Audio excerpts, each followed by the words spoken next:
Let's make some tandoori roast chicken in the air fryer.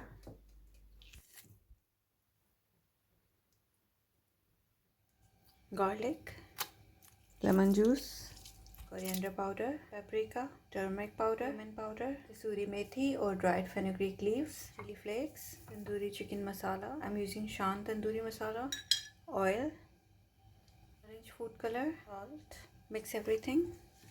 The masala is ready. I've taken one chicken here. I removed the skin and I made some cuts in the chicken. This is 1.7 kg. All the masala on the chicken. Coat the chicken really well.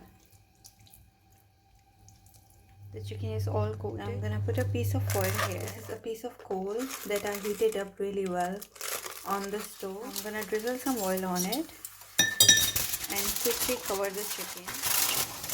Get rid of the coal. Now I'm gonna take my air fryer basket. Place the chicken here but upside down first. Now this is gonna go in the air fryer 180 degrees Celsius for about 30 minutes. I took the chicken out after 25 minutes.